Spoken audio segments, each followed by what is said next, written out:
Praise the Lord, hallelujah, hallelujah.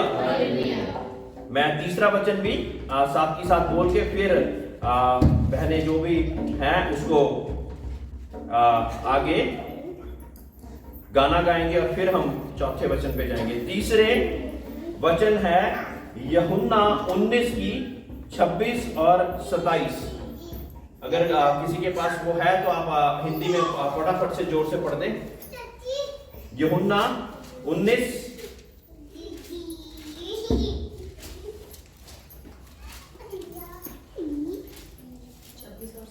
हाँ जी, जिसको मिल गया जोर से पढ़ दें। जब यीशु ने अपनी माता और उस चेले को जिससे वह प्रेम रखता था पास खड़े देखा तो अपनी माता से कहा, हे नारी, देख यह तेरा पुत्र है। आगे तब उसने चेले से कहा, यह तेरी माता है, और उसी समय से वह चेला उसे अपने घर ले गया। आमीन, आमीन, आमीन। Praise God. ये तीसरा वचन है जो प्रभु यीशु मसीह ने क्रूस से बोला। एक तरफ से ये बोला कि हे नारी, ये तेरा बेटा है।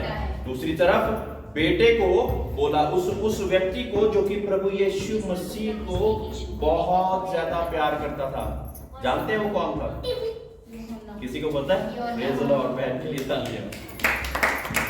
तो यूहन्ना को परमेश्वर ने, यीशु मसीह ने क्या बोला? देख तेरी माता, और फिर वो चेला उसको अपने घर को ले गया। मेरे प्रियो, जब हम बहुत ज्यादा कठिन परिस्थिति में होते हैं तो हम नहीं जानते कि हमने हमारे सगे संबंधियों का या अपने माँ बाप का ख्याल कैसे रखना है।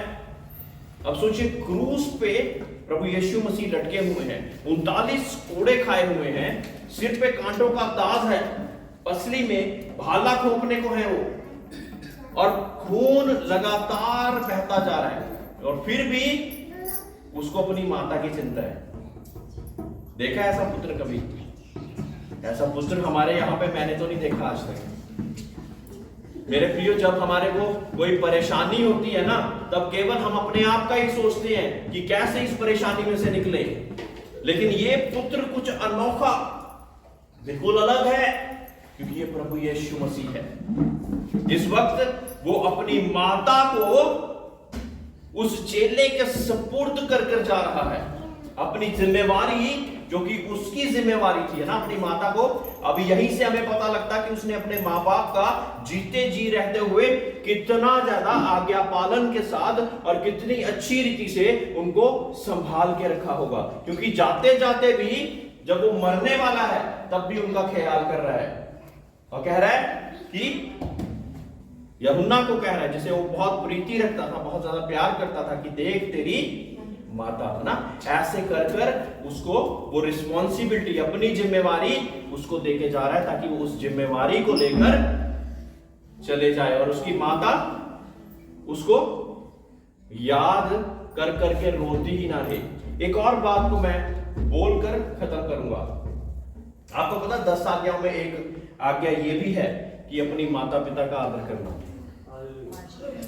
Praise the Lord, praise the Lord. सोचिए, वो क्रूस पर चढ़कर भी उस ओबीडियंस को निभा रहा है, उस आज्ञाकारिता के जीवन को वो तब तक भी निभा रहा है जब जहां पे कोई भी नहीं निभा सकता, और वहां पे भी अपनी माता की फिक्र करते हुए। वहां पे ये नहीं लिखा हुआ कि माता कैसी है, पिता कैसा है, अगर अच्छा हो तो तू उसकी आज्ञा का पालन करना या उनकी रिस्पेक्ट करना। आज्ञा पालन, अपनी माता पिता का आज्ञा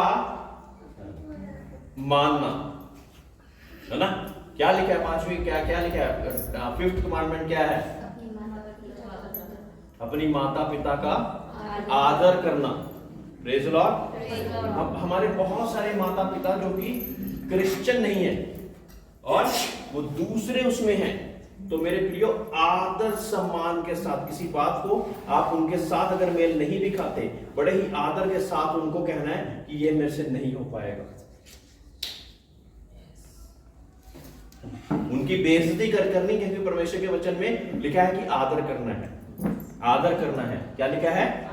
आदर करना है ना।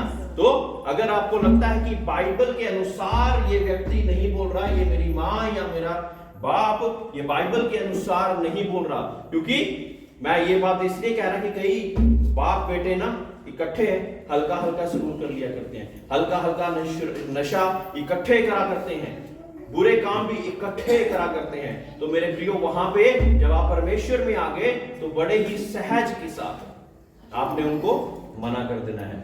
Praise the Lord. आदर और महिमा परमेश्वर को मिले।